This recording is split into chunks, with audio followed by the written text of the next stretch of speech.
আসসালামু আলাইকুম। কেমন আছো সবাই? আশা করি সবাই ভালো আছো, সুস্থ আছো। বাংলা সাইক্লোন ইউটিউব চ্যানেলের পক্ষ থেকে শুভেচ্ছা ও অভিনন্দন। আজ ৮ম শ্রেণীর ৩য় গল্প পরে পাওয়া গল্পটি আমরা শিখব। এর আগে আমরা অতিথির স্মৃতি এবং তোমাদের ভাব ও কাজ গল্পের লাইন টু লাইন ব্যাখ্যা দিয়েছি। প্রতিটি শব্দ টু শব্দ ব্যাখ্যা।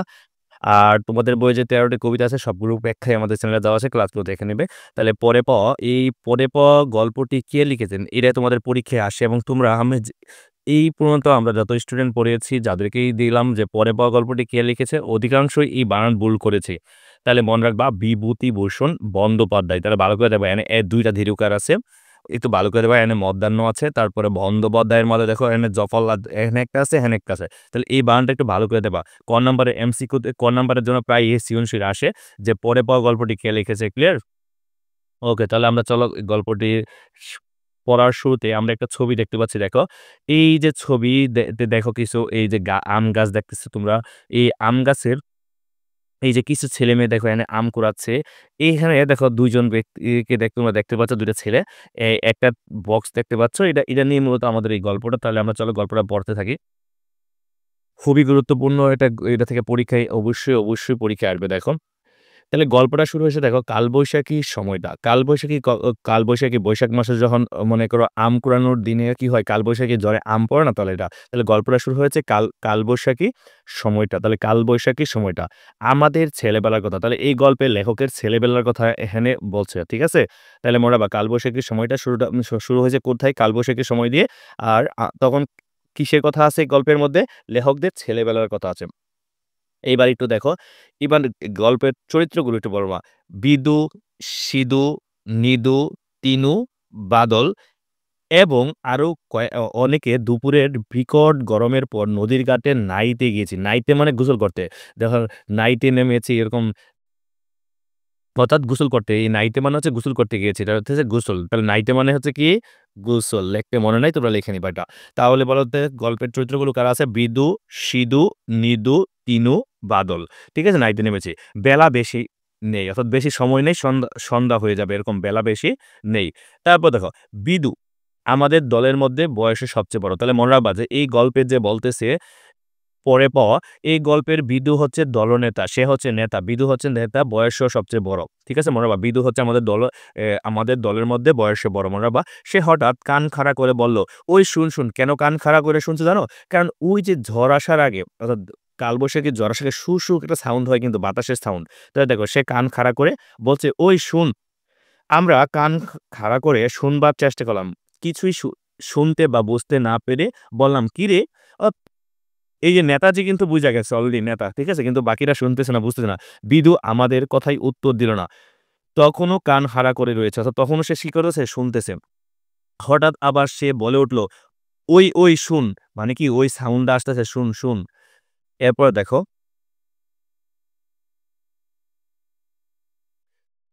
এরকম দেখো আমরাও এবার শুনতে পেয়েছি দূর পশ্চিমে। তাহলে আমরাও শুনতে পেয়েছি দূর পশ্চিমে। মনে বা দূর পশ্চিমের আকাশে ক্ষীণ ঘুরঘুর মেঘের আওয়াজ। তাহলে ক্ষীণ মানে হচ্ছে সামান্য। ঘুরঘুর মেঘের আওয়াজ অর্থাৎ বৃষ্টি হবে মেঘের আওয়াজ শোনা যাচ্ছে। কোন দিক থেকে? পশ্চিম দিক থেকে। তাহলে কালবৈশাখীর সময় পশ্চিম দিক থেকে বাতাস হয় এইজন্য। তাহলে মনে রাখবা কিন্তু কোন দিক থেকে? দূর পশ্চিমে কি ক্ষীণ ঘুরু মেঘের আওয়াজ। তাহলে মেঘের আওয়াজ। নিদু তাচ্ছিল্যের সঙ্গে বলল, নিদু। তাহলে কে তাচ্ছিল্যের সঙ্গে বলছে? নিদু তাচ্ছিল্য মানে আহারে ব্যাডা বৃষ্টি নামবে। কিসের বৃষ্টি? ফাউ কথা বলিস না। এরকম তাচ্ছিল্যের সুরে অনেক সময় কথা বলে না? নিদু তাচ্ছিল্যের সঙ্গে বলল, "ও কিছু না। মানে বৃষ্টি-টিষ্টি হবে না। এসব কিছু না।"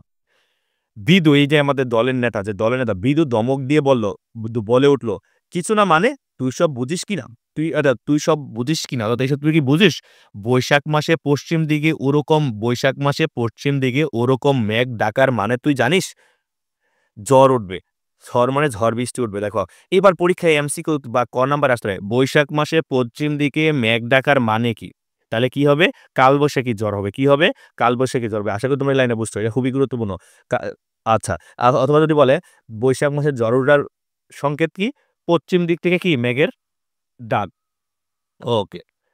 তারপর দেখো আমরা আমরা সকলে ততক্ষণে বুঝতে পেরেছি ও কি বলছে। অর্থাৎ এই বিদু কি বুঝাইতে চাচ্ছে আমরা বুঝতে পেরেছি। অর্থাৎ কালবৈশাখী জ্বর আর কালবৈশাখী জ্বর মানে কি আম কুড়ানো ওইটাই বলছে। দেখো কালবৈশাখী জ্বর মানে কি আম কুড়ানো। তাহলে পরীক্ষায় এমসিকিউ বা ক নাম্বার আসতে পারে। কালবৈশাখী জ্বর মানে কি? কালবৈশাখী জ্বর মানে গাছের বাতাস হলে কি গাছ থেকে আম পড়বে আর আম কুড়াইতে হবে।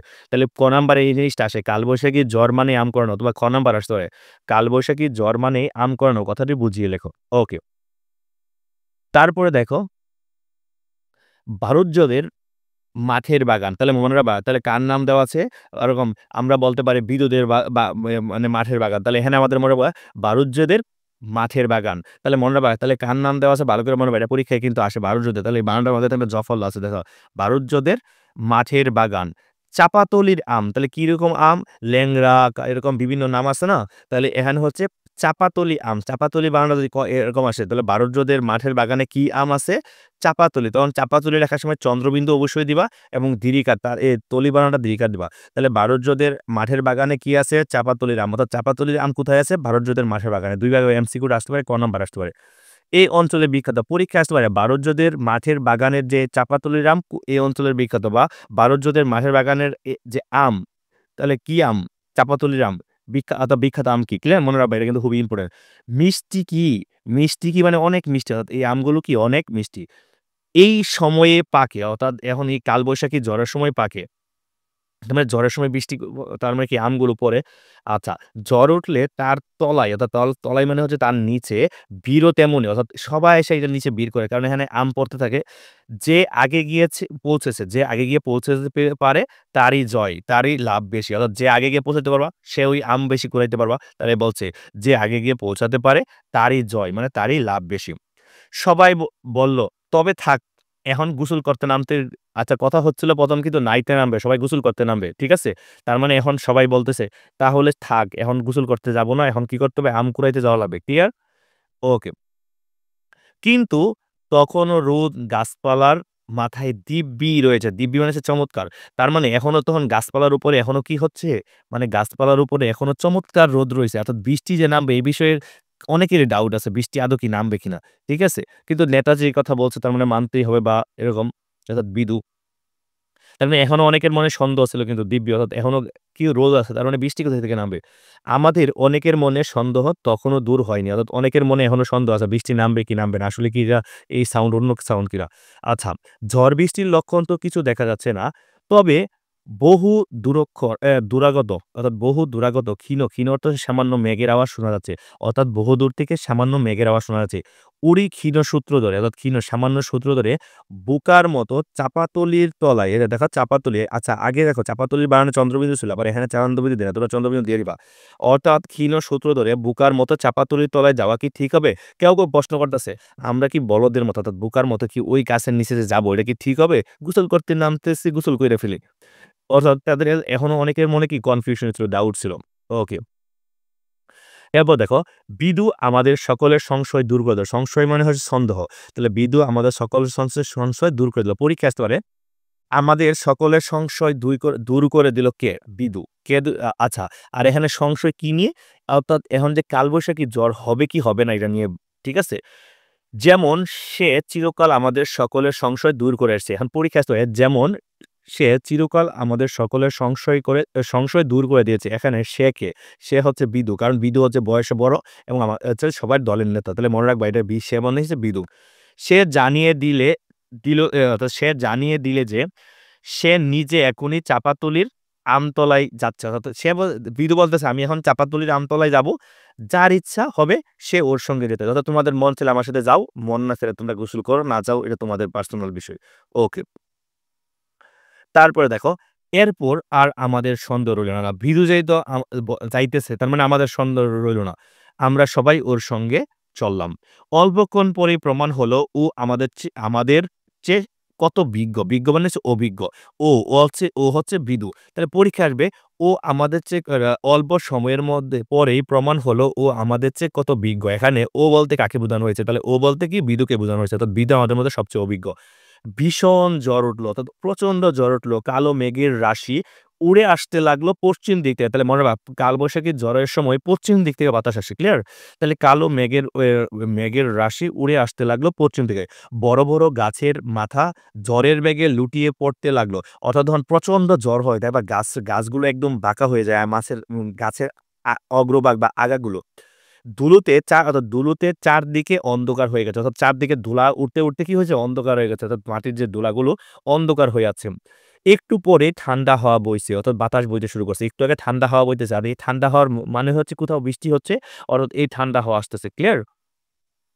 ফোঁটা, ফোঁটা বৃষ্টি পড়তে, পড়তে বড়, বড় করে ভীষণ বাদলের বর্ষা নামলো। অর্থাৎ বাদলের বর্ষা নামলো মানে বৃষ্টি পড়া শুরু করলো। তাহলে ফোঁটা, ফোঁটা বৃষ্টি পড়তে, পড়তে হঠাৎ করে বড়, বড় বৃষ্টির ফোঁটা পড়া নামতে শুরু করলো। ক্লিয়ার? ওকে।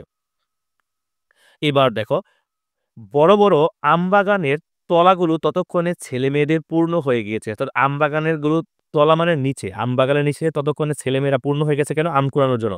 আম ঝরছে শিলাবৃষ্টির মতো। শিলাবৃষ্টি যেভাবে আম পড়ছে, যেহেতু প্রচন্ড বাতাস আমগুলো পড়া শুরু করছে শিলাবৃষ্টির মতো। তাহলে পরীক্ষায় আসবে আম কিভাবে পড়তেছিল? শিলাবৃষ্টির মতো। প্রত্যেক ছেলের হাতে এক, এক বোঝা আম। অর্থাৎ প্রত্যেক ছেলের মধ্যে এক, এক বস্তা করে আম। আমরাও যথেষ্ট আম কুড়ালাম। অর্থাৎ আমরাও এই টিমটা এরকম এই বিদুনি এরা যে টিমটা আছে এর আম কুড়োলাম মানে অনেক আম সংগ্রহ করলাম। আমের ভারে নুয়ে পড়লাম একেকজন। অর্থাৎ আম এত পরিমাণ সংগ্রহ করছি যে এটা মানে এক জায়গা থেকে আরেক জায়গায় বহন করতে নুয়ে পড়তেছি একজন। ভিজে, ভিজে কেউ অন্য তলায় চলে গেল। অর্থাৎ ভিজতে, ভিজতে কেউ কি করছে? অন্য তলায় চলে গেল। অন্য গাছের নিচে চলে গেল। কেউ বাড়ি চলে গেল আমের বোঝা নামিয়ে রেখে আসে। আমগুলো বাসায় রেখে আসে। আবার আসবো। আমি আর বাদল দেখো মনে রাখবা আমি আর বাদল। আমি বলতে হইছে লেখক। আর বাদল সন্ধ্যার অন্ধকারে নদীর ধারে পথ দিয়ে বাড়ি ফিরছি। তাহলে এই যে এরা কিন্তু অর্থাৎ এই একটা টিনের বাক্স পাই এটা নিয়ে মূলত গল্পটা। তাহলে মনে রাখবা লেখক আর বাদল কিন্তু এই বক্সটা পাইছিল। লেখক এবং বাদল। আমি বলতে আচ্ছা বিভূতিভূষণ বন্দ্যোপাধ্যায় এবং বাদল সন্ধ্যার অন্ধকারে নদীর ধারে পথ দিয়ে বাড়ি ফিরছি। মনে রাখবা কে, কে? এই ২ জন। পথে কেউ কোথাও নেই। তাহলে সন্ধ্যা হয়ে গেছে যেহেতু পথে কোথাও নেই। ছোট বড় ডালপালা পড়ে পথ দেখে গেছে। অর্থাৎ রাস্তা আটকে গেছে। পাকা নুনশুদ্ধ এই যে দেখো নুনা গাছের ডাল কোথাও থেকে উড়ে এসে পড়েছে। মনে রাখবা এই জিনিসটা পাকা নুনশুদ্ধ। অর্থাৎ আম গাছের যে ডালগুলো আছে এই ডালগুলোতে এক প্রকার ধরো লবণাক্ত, লবণাক্ত ডাল হয়ে যায়। মনে করো গাছগুলোতে এক ধরনের ধরো ছত্রাকের আক্রমণে ধরো এরকম টাইপের নোনা ওরকম হয়। অর্থাৎ ওই ডালগুলো ঝড় বৃষ্টিতে ভেঙে পড়ে। কারণ এগুলো নরম হয়ে যায়। ঠিক আছে? তাহলে মনে রাখবা পাকা নুন শুদ্ধ অর্থাৎ লবণ, লবণ দেখা যায়। তখন দেখলে কোনো গাছের ঠালার মধ্যে লবণ মনে হয় এগুলো খুব সহজে ভেঙে পড়ে। তাহলে পাকা নুন শুদ্ধ নুনা গাছের ডালগুলো এবার এই লাইনটা দিয়ে এমসিকিউ আসে। তাহলে পাকা নুন শুদ্ধ নুনা গাছের অর্থাৎ নুনা মানে হচ্ছে লবণ। ডালগুলো কোথায় থেকে উড়ে এসে পড়ছে। ভালো করে মনে রাখবা পাকা নুনা শুদ্ধ যেই লাইনগুলো আমি বলতেছি এই লাইনগুলো এমসিকিউ বেশি আসবে। ক্লিয়ার? গাইড পড়লে দেখবে সব পারো। উড়ে এসে পড়েছে অর্থাৎ এগুলো ভেঙে পড়ে সহজেই। তারপরে কাঁটাওয়ালা দেখো কাঁটাওয়ালা ছাই বাবলার ডালে পদ ভর্তি অর্থাৎ কাটা ছাই বাবলার ডালে দেখো কাটা ছাই বাবলার ডালে পদ ভর্তি অর্থাৎ এরকম বাবলা গাছের ডাল ভাঙিয়ে পড়ছে তো কাঁটাগুলো এরকম রাস্তা আটকে গেছে। কাঁটা ফুটবার ভয়ে আমরা ডিঙিয়ে পথ চলছি আর অন্ধকারের মধ্যে অর্থাৎ যেহেতু সন্ধ্যা গণায় আসছে অর্থাৎ পায়ে যদি কাঁটা ফুটে এই জন্য আমরা কি করছি দেখে দেখে পথ হাঁটতেছি অর্থাৎ যে মানে মানে অনেকটা যখন সামনে কাঁটা আছে কিনা একটু পা একটু উপর দিয়ে দিয়ে যাচ্ছি এটা। তারপর দেখো এমন সময় বাদল কি একটা পায়ে বেঁধে হোঁচট খেয়ে পড়ে গেল। তাহলে এই যে বক্সটার তে হোঁচট খাইছে কিন্তু বাদল, লেখক না বাদল। একটা পায়ে বেঁধে এরকম পায়ে বেঁধে অর্থাৎ পায়ে বেঁধে মানে পায়ে হোঁচট খেয়ে কোনো একটা লাইগা হোঁচট খেয়ে পড়ে গেল। আমায় বল এ বললে আমারে বললে মানে আমাকে বলছে, "দেখ তো রে জিনিসটা কি? দেখ তো রে" জিনিস পরীক্ষায় আসবে এমসিকিউতে তোমারে ক নাম্বার আইতে পারে। "দেখ তো রে জিনিসটা কি?" উক্তিটি কে করেছে? তাহলে উক্তিটি করেছে বাদল। কে বলছে? বাদল। পরীক্ষায় আসতে পারে, "দেখ তো রে জিনিসটি কে করেছে? কাকে করেছে?" তাহলে এই উক্তিটি বাদল করেছে লেখককে। ক্লিয়ার? ওকে। আমি হাতে তুলে দেখলাম একটি টিনের বাক্স। আমি হাতে তুলে দেখলাম এটা কি? টিনের বাক্স। এটা নিয়ে গল্পটা। এই আমি কে? লেখক। ক্লিয়ার? আমি কে? লেখক। চাবি বন্ধ। চাবি মানে হচ্ছে তালা। চাবি দিয়ে তো আর বন্ধ চাবি হচ্ছে তালা বন্ধ। আর বন্ধ মানে লাগানো। অর্থাৎ এই যে বক্সটা পাইছে দেশে তালা দেওয়া। বাক্সটা কি তালা দেওয়া। এখন একটা তুমি যদি রাতের অন্ধকারে বা রাস্তার মধ্যে কি করো? তালা ভর্তি বন্ধ একটা বাক্স পাও। তাহলে আলাদিনের চেরাগ পেয়ে গেছে ছোট বাচ্চারা মনে করে আরে বিটার মধ্যে মনে হয় স্বর্ণ মুদ্রা আছে, টাকা পয়সা অনেক আছে, তাই না? এমন মনে করে। আবার কেউ মনে করতে পারো এখন যে আলাদিনের চেরাগ আছে মনে হয়, তাই না? আচ্ছা, এবার দেখো এ ধরনের টিনের বাক্সকে পারাগা অর্থাৎ পাড়াগাঁয়ে মানে হচ্ছে গ্রাম অঞ্চলে, পাড়াগাঁয়ে বলে ডাবল টিনের ক্যাশ বাক্স। এইটা যে কত পরিমাণ ইম্পর্টেন্ট, এমসিকিউ ক নাম্বারে যে কত আসছে। আচ্ছা, পরিবারে পাড়াগাঁয়ে অর্থাৎ গ্রাম অঞ্চলে, তাহলে পরীক্ষায় এই কথাটা মনে রাখবা। এ ধরনের টিনের বাক্সকে পাড়াগাঁয়ে কি বলে? ডাবল টিনের বাক্স। ক নাম্বার আসলে হুবহু লিখবা ডাবল টিনের বাক্স, ডাবল টিনের ক্যাশ বাক্স, সরি ডাবল টিনের ক্যাশ বাক্স। ট্যাক্স মানে টাকা টুকা রাখে এগুলোতে। তাহলে যদি বলে ডাবল টিনের ক্যাশ বাক্স কোথায় কোথায় বলে, শহরের মানুষ না গ্রামের মানুষ বলবা? পাড়াগাঁয়ে অঞ্চলে, কিন্তু পাড়াগা অঞ্চলে, গার উপরে অবশ্যই চন্দ্রবিন্দু দিবা। ক্লিয়ার? ওকে। বাদল হঠাৎ বড় উত্তেজিত হয়ে গেল। বাদল হঠাৎ করে উত্তেজিত হয়েছে। আল্লাহরে! কত না টাকা টোকা পাইয়া যাবো। বলল, "দেখি জিনিসটা।" কি যে জিনিস ওর পায়ে লেগে তো পইড়া গেছে। এরপরে এরকম হঠাৎ বাদল উত্তেজিত হয়ে বলছে, "দেখি জিনিসটা?" এরপর দেখো, "দেখ তো চিনিস কিনা?" "চিনি।" ডাবল টিনের ক্যাশ বাক্স। তাহলে এটা কি? ডাবল টিনের ক্যাশ বাক্স। টাকা কড়ি থাকে। এটার মধ্যে কি টাকা পয়সা থাকে। টাকা কড়ি মানে হচ্ছে পয়সা, টাকা পয়সা থাকে। তাও জানি। এখন কি করবি? আচ্ছা, টাকাগুলো কি মাইরা দিবি? অনেকে তো যা চল টাকাগুলো মাইরা দেই। ওর ভিতরে কি আছে এটাই তো জানি না। আচ্ছা, এখন কি করবি? সোনা গহনাও থাকতে পারে। অর্থাৎ সোনা গয়নাও থাকতে পারে। এটা অনেকের হাত হারাই গেছে। বাড়ি দেখছিস কেমন ভিতরে? অর্থাৎ ভিতরে কি আছে? অনেক বাড়ি দেখছিস? তা তো থাকেই। অর্থাৎ তা তো ভিতরে টাকা পয়সা থাকেই। দেখো টাকা গয়না আছেই এতে। অর্থাৎ টাকা পয়সা ছোট বাচ্চারা কোনো কিছু পাইলে কিন্তু এরকমই করে। তারপর দেখো টিনের ক্যাশ বাক্স হাতে আমরা দুজনে সেই অন্ধকারে, দেখো অন্ধকারে তেঁতুল তলায় বসে পড়লাম। দেখো তেঁতুল তলায় বসে পড়লাম। তোমরা যখন 9 এ উঠবা এই তেঁতুল তলা তোমরা সুভা গল্পের মধ্যে পাবা। রবীন্দ্রনাথের লেখা। তারা টিনের বাক্সে হাতে তারা দুজন সেই অন্ধকারে তেঁতুল গাছের নিচে বইসা পড়ছে। নরমালি তেঁতুল গাছের নিচে কেউ বসে না। তেঁতুল গাছে বসে না এই কারণে যে তেঁতুল গাছে ভূত থাকে। আর আজকে যখন অ্যাক্সিডেন্ট এর কারণে এখন ভূত-টুতের কথা চিন্তা বাদ। এখন এটার ভিতরে কত স্বর্ণমুদ্রা আছে, কত টাকা পয়সা আছে, এগুলো যদি মানুষ দেখে ফেলে তাহলে ওরা নিয়ে যাবে। এজন্য এখন এই গাছের নিচে বইছে। এখন ভূত-টুতের ভয় নাই। দেখো। তাহলে দুজনে সেই অন্ধকারে তেঁতুল গাছে, তাহলে মনে রাখবা কিন্তু তেঁতুল গাছ। আর তেঁতুল গাছের সময় চন্দ্রবিন্দু দিবা। বসে পড়লাম। দুজনে এখন কি করা যায় সেই ঠিক করতে হবে। এখানে বসে, অর্থাৎ এখানে বসে ঠিক করতে হবে। এখন এই তেঁতুল গাছের নিচে বসে ঠিক করবে যে এই বাক্সটা কি করবে। আম যে প্রিয় বস্তু এত কষ্ট করে জল অগ্রাহ্য করে অগ্রাহ্য মানে অগ্রাহ্য করে মানে অবহেলা করে যা কুড়িয়ে এনেছি, তাও একপাশে অনাদৃত মানে অবহেলিত অবস্থায় পড়ে রইল। থলেতে বা দড়ি বোনা গেজেতে।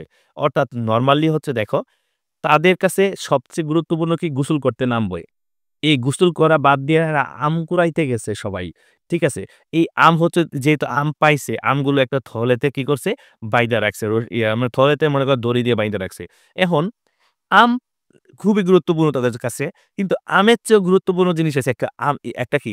কাঠের বাক্স। এখন হচ্ছে বাক্সের মধ্যে টাকা-টুকা থাকতে পারে, স্বর্ণ-টর্ণ থাকতে পারে। এখন যেহেতু আরো দামি কোনো একটা জিনিস পাইছে, এখন কিন্তু আর ওই যে সবচেয়ে প্রিয় বস্তু যে আম, ওইগুলোর গুরুত্ব আর এখন তাদের কাছে নাই। নরমালি এটাই স্বাভাবিক। তুমি যখন একটা নতুন একটা কলম কিনে দেবা, পুরাতন কলমের গুরুত্ব নাই। তুমি একটা যখন নতুন মোবাইল কিনো, পুরাতন মোবাইলটার গুরুত্ব থাকে না। ঠিক এটাই বলতেছে যে তাদের প্রিয় বস্তু যে আম কুড়াইছে, আমগুলোকে এখন দূরে কোথাও একপাশে রাইখা এখন তারা এখন মাথায় চিন্তা আছে ক্যাশ বক্সের মধ্যে কি আছে, এটা কি করবে? সবাই জানলে তো সবাই বাগ দেওয়া লাগবে এটা। ঠিক আছে? বাদল বললে, "কেউ জানে না যে আমরা পেয়েছি।" কেউ তো জানে না আমরা পেয়েছি। তার মানে আমরা দুজনেই চাকরি করব। তা তো বটেই। কে জানবে আর?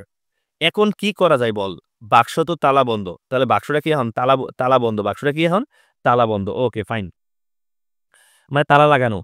এখনই ইট দিয়ে ভাঙ্গি যদি বলিস তো। অর্থাৎ তুই যদি বলিস তাহলে এখনই ইট দিয়ে ভাঙবো। ওহ! না জানি কত কি আছে রে এর মধ্যে। অর্থাৎ কত কিছু যে আছে এর মধ্যে। তুই আর আমি দুজনে নেব, আর কেউ না। তুই আর আমি কি দুজনে নিব, আর কেউ না। খুব সন্দেশ হবো। তাহলে লেখকরা যখন ১ম এই বাক্সটা ভেঙে তাহলে এরা কি খাওয়ার কথা বলছে? সন্দেশ খাওয়ার কথা বলছে। সবাই মিলে সন্দেশ খাবে। কি খাবে? সন্দেশ খাবে। মনে রাখবা এটা কিন্তু সন্দেশ। তোমরা 9-10 উঠলে প্রবাস বন্ধু গল্পের মধ্যে সন্দেশ খাওয়ার কথা আছে। তাহলে মনে রাখবা মমতাদি গল্পের মধ্যে, মমতাদি গল্পের মধ্যে সন্দেশ খাওয়ার কথা আছে। তাহলে দুজনে মিলে কি খাওয়ার কথা আছে? সন্দেশ। ওকে। তারপরে দেখো, এরপরে দেখো জ্বরের জাপটা আবার এলো অর্থাৎ জ্বর আবার আসছে। আমরা তেঁতুল গাছের গুড়ির আড়ালে মানে নিচে গিয়ে আশ্রয় নিলাম। অর্থাৎ আবারও বৃষ্টি নামা শুরু হইলো। তেঁতুল গাছের গুড়িতে মানে হচ্ছে কি গুড়ার মধ্যে।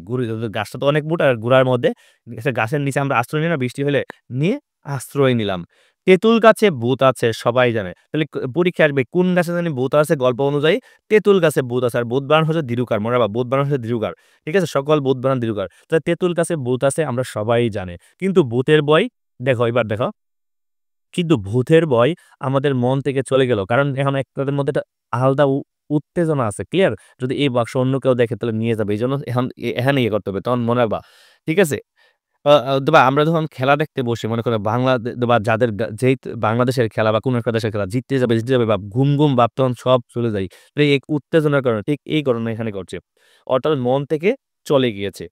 অন্যদিনে আমাদের দুজনের সাধ্য ছিল না এ সময় গাছতলায় বসে থাকি। অন্যদিন এই সন্ধ্যাবেলায় তেঁতুল গাছের নিচে বসে থাকি এই সাহস কোনদিন ছিল না। এখন অতিরিক্ত এক্সাইটেড এর কারণে এই ভূতের কথা ভুলেই গেছে। ওকে। দেখো, বাদল বলল, "শীতে কেঁপে মরছি।" তাহলে বলো তো শীতে কেঁপে মরছি। অর্থাৎ এক হচ্ছে বৃষ্টিতে ভিজছে আর সন্ধ্যা হয়ে গেছে এখন অনেকক্ষণ। তাহলে বাদল বলছে, "শীতে কেঁপে মরছি।" অর্থাৎ শীত লাগতেছে। কি করা যাবে বল? এখন কি করবি বল? কিন্তু বাড়ি নিয়ে যাওয়া হবে না। তো বাড়ি নিয়ে যাওয়া যাবে না। তাহলে সবাইকে ভাগ দিতে হবে। অর্থাৎ বন্ধুর দলমল যা আছে সবাইকে ভাগ দিতে হবে। সবাই জেনে যাবে। কি করবি? ওকে। আমার মাথায় কিছু আসছে না রে। অর্থাৎ এই কথাটা কে বলতেছে? এরকম লেখক বলতেছে। ওকে, কে বলতেছে এগুলো দিয়ে তোমাদের পরীক্ষায় এমসিকিউ আসে না? বাঙ্গি তালা তোদের এটা বাঙ্গি বালে। ইট নিয়ে আসি। তুই থাক এখানে। অর্থাৎ এখনই ইট নিয়ে আসি। না, তালা ভাঙ্গিস নে। বাংলেই তো গেল। অর্থাৎ বাংলেই তো গেল। অন্যায় কাজ হয় তালা বাংলে। ভেবে দেখ। দেখো এতক্ষণ তাদের ১ম কিন্তু এদের মধ্যে একটা লোভ ছিল যে এটা বাইঙ্গা আমরা নিজেরাই ভাগ করে নিব। হঠাৎ করে তাদের মনের মধ্যে একটা কি আছে? তাদের সততা চলে আসে দেখো। অন্যায় কাজ হবে তালা বাংলে। ভেবে দেখ, ভালো করে দেখ। কোনো গরিব লোকের হয়তো অর্থাৎ কোনো একটা গরিব লোকের হইতে পারে। এটা যদি ব্যাংকে আমরা ভাগ করে নেই, এই লোকটার কত কিছুই না নষ্ট হয়ে যাবে। মানে কত ক্ষতি হয়ে যাবে। আজ তার কি কষ্ট হবে রাতে ঘুম হচ্ছে না। তার অনেক কষ্ট হচ্ছে, এই ঘুম হচ্ছে না। তাকে ফিরিয়ে দেব বাক্সটা। বাদল ভেবে বলল, "ফেরত দিবি?" অর্থাৎ এই কথাটা কিন্তু এই অন্যায় কাজ হবে অর্থাৎ এই যে ধার্মিক হয়ে গেছে কিন্তু কে? লেখক কিন্তু এই কথাটা বলছে। সাথে বাদলও বলতেছে, "ফেরত দিবি?" দেব ভাবছি। অর্থাৎ লেখক বলতেছে দেব ভাবছি। আচ্ছা, কি করে জানবি কার বাক্স অর্থাৎ কি করে জানবি এই বাক্সটা কার? তারপরে দেখো, চল সে মতলব বার করতে হবে। অর্থাৎ কৌশল বা ফন্দি বার করতে হবে। বাক্সটা কার এটার মতলব বা ফন্দি বার কর চল। অধর্ম করা যাবে না। অর্থাৎ ধর্মহীন কাজ করা না। সকল ধর্ম হলে অন্যের জিনিসে লোভ দিও না। অর্থাৎ অন্যের কোনো কিছু কুড়ায়ে পাইলে তাকে ফিরিয়ে দাও। এটা ধর্ম। তাহলে অধর্ম করা যাবে না। অর্থাৎ ধর্মহীন করা যাবে না। এক মুহূর্তে দেখো এই পরীক্ষায় এরকম এক মুহূর্তে অর্থাৎ এক নিমিষেই দুজনের মন বদলে গেল। অর্থাৎ লেখক আর বাদনের মন বদলে গেল। দুজনেই হঠাৎ ধার্মিক হয়ে উঠলাম। এটা খ নাম্বারের জন্য পরীক্ষায় অনেকবার আসে। দুজনেই হঠাৎ ধার্মিক হয়ে উঠলাম। খ নাম্বার এটা অনেকবার আসে। দুজনেই হঠাৎ ধার্মিক হয়ে উঠলাম। অর্থাৎ দুজন বলতে কে লেখক আর বাদল দুজনেই অনেক দাঁড় খ নাম্বারের জন্য আসে সৃজনশীলের খ নাম্বার। তোমরা সৃজনশীলের ১০ এ ১০ পাওয়ার একটা ভিডিও আমার চ্যানেলে দেওয়া আছে অবশ্যই দেখবা। তাহলে দেখবা তোমরা এখন যে সৃজনশীলের নাম্বার পাওয়ার চেয়ে অনেক বেশি নাম্বার পাওয়া। ঠিক আছে? বাক্স ফেরত দেওয়ার কথা মনে আসতেই আমাদের অদ্ভুত পরিবর্তন হলো। এবার দেখো অদ্ভুত বানান। মনে রাখবা পৃথিবীতে একটা শব্দ আছে অদ্ভুত বানানটাই রস্যকার। এছাড়া যত ভূত বানান আছে সব দীর্ঘকার। শুধুমাত্র অদ্ভুত বানানটা হচ্ছে রস্যকার। অদ্ভুত। অদ্ভুতের মধ্যে ভূত বানানটা আছে। অদ্ভুতের মধ্যে ভূত আছে। এই একটা শব্দের রস্যকার। এছাড়াও ভূতের আড্ডা, ভূতের গলি, ভূতের ভূতপূর্ব, অভূতপূর্ব যত আছে, যত ভূত আছে সব দীর্ঘকার। কি বলছি বলতো? শুধুমাত্র অদ্ভুত বানানটা হুবহু শুধু এই বানানটাই রস্যকার। বাকি পৃথিবীতে যত ভূত বানান আছে সব হচ্ছে কি দীর্ঘকার। দেখো আমাদের অদ্ভুত পরিবর্তন হলো। অর্থাৎ আমাদের ধর্মের পথে ফিরে আসলাম। বাক্স নিয়ে জল জেরে ভিজে সন্ধ্যার পর অন্ধকারে বাড়ি চলে এলাম। অর্থাৎ ওই বৃষ্টি বাড়ি চলে আসলাম। তারা জ্বরে ভিজে অন্ধকারেই সন্ধ্যার মধ্যে বাড়ি ফিরে আসলাম। দেখো বাদলদের বাড়ি। বিচুলি কাঁথায় লুকিয়ে রাখা হলো বাক্সটা। তাহলে এই যে দেখো খুবই গুরুত্বপূর্ণ। তাহলে বাক্সটা কোথায় রাখা? বিচুলি কাঁথা হচ্ছে খড় খায় না? গরুরা যে খাবার খায়, খড়ের খাবার। অর্থাৎ এই এই এগুলো বলে বিচুলি। তাহলে বাদলদের বাড়ির বিচুলি কাঁথায় খেরের পাড়া অর্থাৎ খড়ের পাড়া যেটা বলা হয় গ্রাম অঞ্চলে, খড়ের পাড়ার মধ্যে বক্সটা লুকায় রাখা হয়েছে। এটা ক নাম্বার বা এমসিকিউতে আসে যে বাক্সটা কোথায় লুকায় রাখা হয়েছে? বাড়িতে। বাদলদের বাড়িতে। কোথায়? বাদলদের বাড়িতে। বাদলদের বাড়িতে কোন জায়গায়? বিচুলি কাঁথার মধ্যে লুকায় রাখছে বাক্সটা। মনে রাখবা এই কথাটা। তারপর আমাদের দলের এক গুপ্ত মিটিং হলো, গোপন মিটিং হয়েছে। তারপর আমাদের দলের অর্থাৎ সবাই মিটিং এর গুপ্ত মিটিং হয়েছে। কেমন মিটিং হয়েছে? গুপ্ত মিটিং। বসলো বাদলদের বাঙ্গা নাথ মন্দিরের কোণে, মনে বা বাদলদের বাঙ্গার নাথ মন্দিরের তিনে, তো কি মন্দির? নাথ মন্দির। বাদলদের নাথ মন্দিরের সবাই মিলে একটা মিটিং এ বসছি, তাহলে কি করা যায়? বর্ষার দিন আকাশে মেঘাচ্ছন্ন, অর্থাৎ মেঘাচ্ছন্ন, হঠাৎ ঠান্ডা হাওয়া বইছে। জ্যৈষ্ঠ মাসের প্রথম, মনে বা কোন মাসের প্রথম? জ্যৈষ্ঠ মাসে। আর জ্যৈষ্ঠ মাসে কালবৈশাখী যে ঝড় হয় জ্যৈষ্ঠ মাসে, সেই কালবৈশাখী ঝড়ের বৃষ্টির পরে বাদলা নামে, বাদলা মানে হচ্ছে বৃষ্টি, বাদলা মানে কি বৃষ্টি নেমে গিয়েছে। অর্থাৎ তাহলে মনে রাখবা, তাহলে জ্যৈষ্ঠ মাসের প্রথম একটা চাপা গাছের এরকম দেখো ফুটা চাপা ফুল থেকে, অর্থাৎ তোমার এটা চাপা গাছের ফুটা চাপা ফুল থেকে বর্ষার হাওয়া সঙ্গে মিষ্টি গন্ধ ভেসে আসে। অর্থাৎ চাপা ফুল গাছের চাপা গন্ধ এই এই বৃষ্টির দিনে কি ভেসে আসে, স্মেলটা ভেসে আসে। তাহলে মনে রাখবা কোন কি গাছের? চাপা গাছের চাপা ফুল থেকে কি করছে মিষ্টি গন্ধ ভেসে আসছে। ব্যাং ডাকছে দেখো নরহরি বুষ্টুমের ডুবাই। তাহলে পরীক্ষায় ব্যাং ডাকছে কাদের ডুবাই? নরহরি বুষ্টুমের ডুবাই। নরহরি বুষ্টুমের ডুবাই, এটা পরীক্ষায় ক নাম্বার আসে? কি আচ্ছা, অথবা নরহরি বুষ্টুমের ডুবাই কি ডাকছে? ব্যাং ডাকছে। খুবই ইম্পর্টেন্ট, কিন্তু এটা এমসিকিউ ক নাম্বার দুটোই আসে। আচ্ছা, আমাদের দলের সর্দার হচ্ছে বিদু। তাহলে মনে রাখবা, আমাদের দলের সর্দার মানে কি? বিদু। নির্দেশ মতো এ মিটিং বসেছিল। তাহলে মিটিংটা কার নির্দেশে বসা হয়েছে? বিদুর নির্দেশে। তাহলে দলের নেতাকে বিদু, মনে রাখবা বিদু হচ্ছে এই গল্পের নেতা। ঠিক আছে? ওকে। বাক্স ফেরত দিতেই হবে, এ আমাদের প্রথম এবং শেষ প্রস্তাব। প্রস্তাব মানে হচ্ছে সিদ্ধান্ত। তাহলে এই মিটিং এর গুপ্ত মিটিং যে বসছে, মিটিং এর শেষ এবং শুরু এবং শেষ মিটিংটা কি? বাক্স ফেরত দিতে হবে, যার বাক্স তাকে ফেরত দিতেই হবে। এ আমাদের প্রথম এবং শেষ প্রস্তাব। তাহলে পরীক্ষার প্রথম এবং শেষ প্রস্তাব কি ছিল? বাক্স ফিরিয়ে দিতে হবে। মিটিং এ সে প্রস্তাব পেশ করা আগে, অর্থাৎ উত্থাপন, পেশ মানে হচ্ছে উত্থাপন করার আগে মনে মনে আমরা সবাই সেটি মেনে নিয়েছিলাম, অর্থাৎ আমরা আগেই সিদ্ধান্ত ফেরত দিব। বিদুকে বলা হলো বাক্স ফেরত দেওয়া সম্বন্ধে আমরা সকলে একমত, অর্থাৎ বিদু অর্থাৎ নেতাকে, অর্থাৎ বিদুকে বলা হলো আমরা সকলে একমত ফেরত দেওয়ার বিষয়ে। এখন উপায় ঠাউরাতে হবে, অর্থাৎ ঠাউরাতে মানে বের করতে হবে, উপায় বের করতে হবে কিভাবে ফেরত দেওয়া যায়, বাক্সের মালিককে খুঁজে বের করার। কারো মাথায় কিছু আসে না। এ নিয়ে অনেক জল্পনা হলো, অর্থাৎ বাক্সটা কিভাবে ফেরত দেওয়া যায়। কারণ আমরা যদি ঘোষণা দিয়ে একটা বাক্স পাইছি, যার বাক্স সে নিয়ে যান, অনেকে এসে বলবে এই বাক্সটা আমি হারাইছি, ওই বাক্সটা আমি হারাইছি, অনেক বাটপার এসে বলবে। ঠিক আছে? ওকে। বাক্সের মালিক খুঁজে বের করার। কারো মাথায় কিছু আসে না, এ নিয়ে অনেক জল্পনা হলো। আচ্ছা, যে কেউ এসে বলতে পারে বাক্সটা আমার। কি করে আমাদের প্রকৃত মালিককে খুঁজে বের করব? মস্ত বড় কথা। কোনো মীমাংসা হলো না, অর্থাৎ সিদ্ধান্তে আসতে পারে না কিভাবে বের করব। অবশেষে বিদু, অর্থাৎ দলের নেতা বিদু ভেবে বলল, মতলব বার করছি। ঘড়ির মাপের কাগজ কেটে নিয়ে আয় দেখি। অর্থাৎ কেমন কাগজ কেটে না? অফসেট পেপারের মতো, অফসেট পেপারের মতো ঘড়ির মাপের কাগজ। এটা মনে রাখবা ক নাম্বার আসে। কেমন কাগজ নিয়ে আসতে বলছে বিদু? ঘড়ির মাপের কাগজ। ঘুড়ি বানায় না, আমরা ঘুড়ি বানানোর সময় একটা নির্দিষ্ট কাগজ থাকে না, অফসেট পেপারের মতো। ঘড়ির মাপের কাগজ কেটে নিয়ে আসো, A4 সাইজের কাগজের মতো। আচ্ছা, দেখো বলছি, বিদুর হুকুম অমান্য করার সাধ্য আমাদের নেই। পরীক্ষার কার হুকুম অমান্য করার সাধ্য আমাদের নেই? বিদুর হুকুম, কারণ বিদু হচ্ছে দলনেতা। বিদুর হুকুম অমান্য করার সাধ্য আমাদের নেই, এটাও খ নাম্বার আসে। এই কথাটা, এই লাইনটির ব্যাখ্যা করো, এই কথাটাও আমাদের আসে। আচ্ছা, সে হচ্ছে দলের নেতা। দুই তিনখানা কাগজ ওই মাপে কেটে ওর সামনে হাজির করা হলো, মানে উপস্থিত করা হলো। তাহলে মনে রাখবা 2-3 খানা কাগজ। তাহলে দেখো তো, ঘড়ির মাপের কাগজ কয়টা? 2-3 খানা। ঘড়ির মাপের কাগজ কয়টা কাটছে? 2-3 খানা কাগজ কেটে ওর সামনে হাজির করা হলো, উপস্থিত করা হলো। এরপর দেখো, বিদু বলল, লেখ, বাদল লিখুক। তাহলে কে লিখুক? ওর হাতের লেখা খুব ভালো, অর্থাৎ হাতের লেখা সুন্দর কার? বাদলের। অর্থাৎ যার পায়ে কি করছে? বাক্সটা খুঁজত খেয়েছে, তার লেখা, তার হাতের লেখা সবচেয়ে সুন্দর।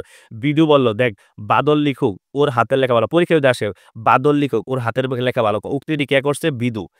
ঠিক আছে? আর পরীক্ষা আসে ওর হাতের লেখা ভালো, ওর বলতে কার হাতের লেখা? বাদলের হাতের লেখা। ক্লিয়ার? তাহলে এভাবে যদি পড়ো, তাহলে এমসিকিউ তোমাকে কেউ আটকাতে পারবে না। বাদল বলল, কি লিখবো বলো? লেখ বড় বড় করে, অর্থাৎ বড় বড় অক্ষরে লিখতে বলছে, বড় অক্ষরে, বড় হাতের লেখার মতো। তো বড় হাতের লেখা না হলে তো মানুষের, যদি আমরা দেয়ালে দেয়ালে কোথাও লাগাই দেই, তাহলে কেউ দেখবে না। বুঝলি? আমি বলে দিচ্ছি কি লিখবি, আমি বলে দিতেছি, লেখ। ওকে। তারপর দেখো, বলো, আমরা একটা বাক্স কুড়িয়ে পেয়েছি। লিখবি, আমরা একটা বাক্স কুড়িয়ে পেয়েছি, যার বাক্স তিনি রায়বাড়িতে খোঁজ করুন। কি বাড়ি? মনে রাখবা, রায়বাড়িতে এসে খোঁজ করতো। কোন বাড়িতে এসে খোঁজ করতো? রায়বাড়িতে এসে খোঁজ করতো। যার বাক্স সে রায়বাড়ি। তাহলে এটা পরীক্ষা এমসিকিউ আসবে, রায়বাড়ি খোঁজ করো। ইতি হিসেবে নিচে লেখা, বিদু, সিদু, নিদু, তিনু। তাহলে কি ৪ জনের নাম বলতে বলছে দেখো। তাহলে কি রায়বাড়িতে খোঁজ করেন। আর ইতি হিসেবে কার কাছ থেকে বলছে কে বলছে? বিদু, নিদু বিদু, সিদু, নিদু, তিনু। তাহলে কোন ৪ জনের নাম বলছে মনে ভাই ইতি হিসেবে ক্লিয়ার? আমি আর বাদল আপত্তি করলাম অর্থাৎ লেখক আর বাদল আপত্তি করলাম। বললাম, "বারে আমরা কুড়িয়ে পেলাম আর আমাদের নাম থাকবে না বুঝি? আমরা কুড়ায়ে পাইছি অর্থাৎ তোমরা আমাদের নাম দিবা না?" এটাই স্বাভাবিক। এটা আমরা অনেক সময় এই কথাটা বলি। আচ্ছা আজকের পর্বে আমরা এই এতটুকুই থাকবে। পরের পর্বে আমরা বাকিটা শেষ করব। আর ক্লাসটা ভালো লাগলে অবশ্যই চ্যানেলটা সাবস্ক্রাইব করে রাখবে। বন্ধুদের সাথে শেয়ার করতে ভুলো না। ভালো থাকো, সুস্থ থাকো। আর লাস্টে তোমাদের একটা কুইজ আছে বলো তো এই গল্পের নেতাকে যারা সম্পূর্ণ ভিডিওটা দেখছো অবশ্যই কমেন্ট করে দেওয়া। এই গল্পের নেতাকে ধন্যবাদ সবাইকে ভালো থাকো। আল্লাহ হাফেজ।